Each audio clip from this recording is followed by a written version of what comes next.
Bueno, como yo hace un momento comentaba, las relaciones con el Estado y los pueblos indígenas siempre van a tener estos puntos de inflexión. Primero porque también acarrea por una cuestión de la cuestión de colonización, este modelo de Estado-Nación, y también pasa también por el tema de los recursos naturales que están sobre los territorios indígenas, y sobre eso el Estado tiene potestad y en ese sentido siempre ha existido la resistencia de los pueblos indígenas frente a la extracción de los recursos naturales. En el tema de derechos indígenas en el Ecuador, si bien es cierto, no está en los mejores momentos, debido a que con la participación política de los pueblos indígenas del Ecuador sí se ha logrado alcanzar ciertos derechos, como por ejemplo que hoy mismo, justamente por la cuestión política, se ha logrado de alguna manera como restablecer o restituir, por ejemplo, la educación intercultural bilingüe, que supone esto que cada nacionalidad tenga acceso a la educación en su propia lengua, desde la educación inicial, intermedia, incluso la superior. Ha sido una lucha que no ha sido fácil, ha sido de años, y en ciertas cosas se ha logrado conseguir, pero que en todo caso siempre en el tema de actividades extractivas, en tema de mineras y petroleras, siempre va a existir este problema en el sentido de que de parte del Estado ecuatoriano no hay la voluntad política de seguir el debido proceso, como por ejemplo lo había estado comentando, el tema de la consulta previa libre e informada, que en la misma Constitución lo contempla, que el Estado, antes de realizar una actividad extractiva, debe consultar a los pueblos y nacionalidades indígenas, como lo dice por ejemplo los tratados internacionales, que tiene que dar la consulta, es decir, de cuáles son de qué va a incurrir el hecho de que cuando el Estado quiere extraer los recursos tanto mineros o petroleros en territorios indígenas, que es lo que siempre ha pasado, o sea, con este gobierno y con los anteriores gobiernos, y en ese sentido siempre ha habido una resistencia en que el Estado omite ese debido proceso para que puedan extraer los recursos. Por ejemplo, hace el 24 de marzo, por primera vez,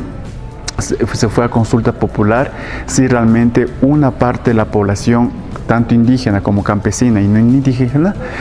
a consulta popular este 24 de marzo para consultar a la población local si en realidad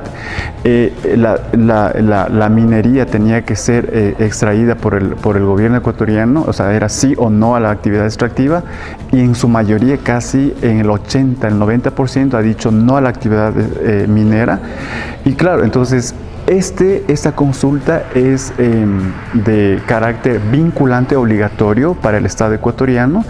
que justamente ha pasado también por el Consejo Nacional Electoral de Ecuador, para que por primera vez esa pregunta sea validada y legitimada por voto popular. Dicho esto, cuando la población local ha dicho no a la consulta popular, no en la consulta popular a la actividad minera, esto supone primero una amenaza para el gobierno ecuatoriano, porque de aquí había el temor de que van a haber más consultas populares para ver si es que el Estado tiene o no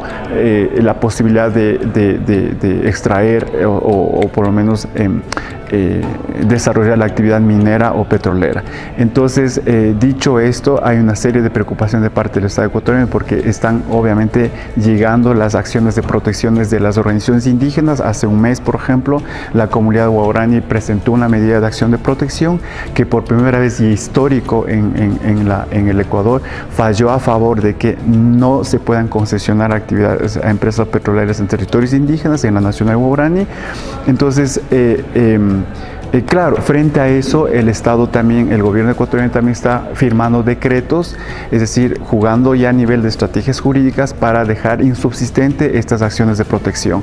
Entonces, yo creo que hoy en día los pueblos indígenas tienen que ser mucho más estratégicos en el sentido de que es momento ya de ir haciendo estas estrategias jurídicas con acciones de protección y entre otras cosas, por ejemplo, para poder ir resistiendo, obviamente, salir a las calles, movilizar también, por ejemplo, frente al gobierno, es decir, que aquí los pueblos indígenas están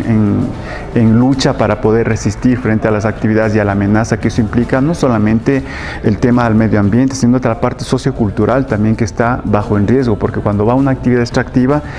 cambia totalmente los patrones socioculturales y ambientales en las comunidades indígenas, lo que ha pasado con los guaraníes. Por ejemplo, después de más de 30 años de actividad extractiva, se dan cuenta de los graves daños y problemas irreversibles para la nacionalidad guaraní, y que esto ha hecho de que los guaraníes tomen conciencia y implementen esta acción de protección. Entonces, siempre el Estado va a omitir estas cuestiones como la consulta previa, no va a ser el debido proceso, va a firmar decretos, etcétera, y creo que ahí un poco, como les diría, implica actuar desde los pueblos indígenas de una forma mucho más estratégica.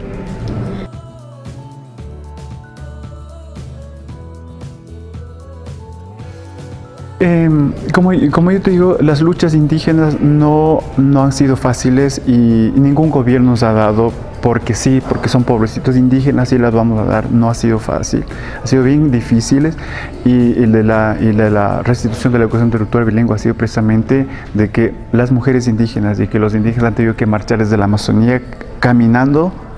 hasta la capital para poder exigir y que se asignen recursos para que la educación intercultural bilingüe sea una realidad, es decir, como te decía, desde el inicial, intermedio, incluso el superior, que está en estos momentos en una cuestión ya mucho más ya de tipo administrativo, pero claro, eso no quita de que si le restituyó uno, o sea, que también el movimiento indígena también diga, ¿sabe qué? No, o sea, vamos a cortar este diálogo porque el tema de las actividades extractivas que supone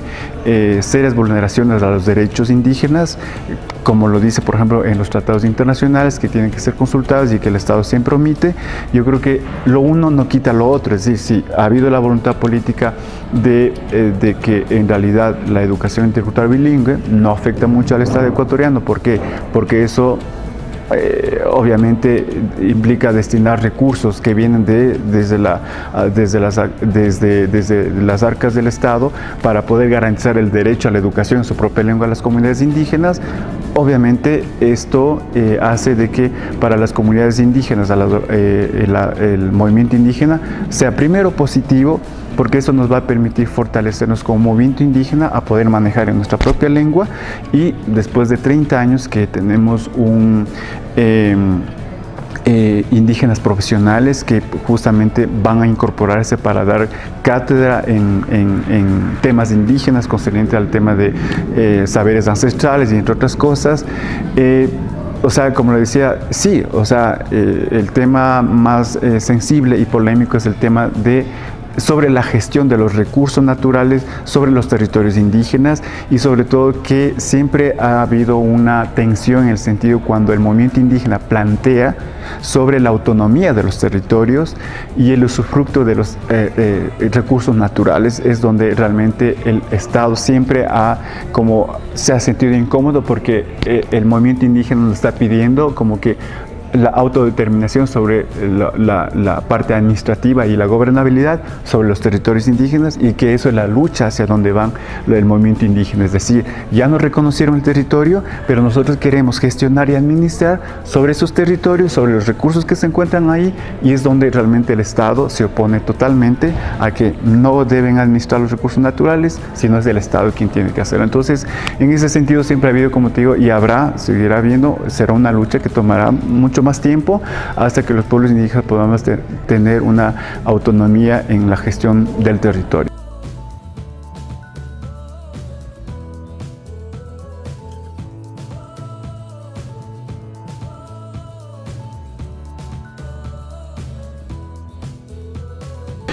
Bueno, como yo decía, la participación política me parece súper interesante. Si pueden participar, no descarten esa posibilidad, me parece súper interesante. Me parece que es en el sentido de que se pueden alcanzar ciertos derechos cuando tú tienes aspiraciones claras de qué es lo que, una vez que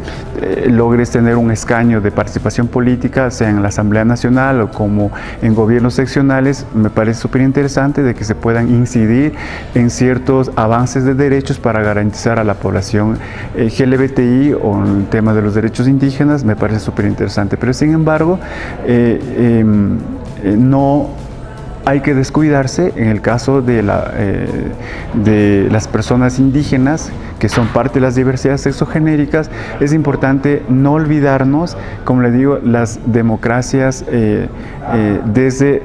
la visión de los pueblos indígenas que se practican y que se viven en las comunidades indígenas, es decir, fortalecer mucho más, que si esta participación política va a fortalecer mucho más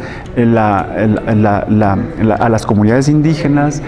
a la dinámica, a la lógica de esta democracia, digamos, comunitaria, desde la visión de los pueblos indígenas, si va a fortalecerlo eso, me parece interesante que esa participación política, esa aspiración legítima y que están en todo su derecho de alcanzar esta curul,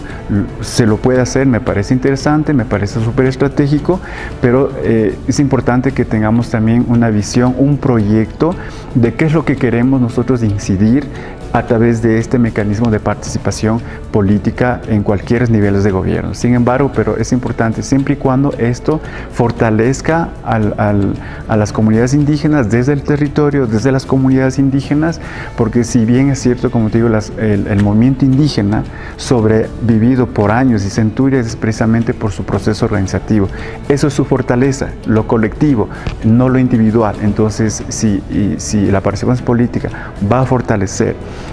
a que alcancemos ciertos derechos que ha sido muy difícil conseguir por varias razones, de que a nivel de la región están emergiendo grupos antiderechos, grupos de extrema derecha, para un poco coartar estos derechos que de alguna manera se ha avanzado. Si esa participación política va a fortalecer eso, bienvenido, pero creo que también hay que tomar otros elementos de que no es la única, tampoco hay ciertas cosas que también se pueden hacer desde el propio contexto de las mismas comunidades indígenas o donde nosotros estemos como activistas, pero creo que sí es un espacio súper interesante donde se puede incidir.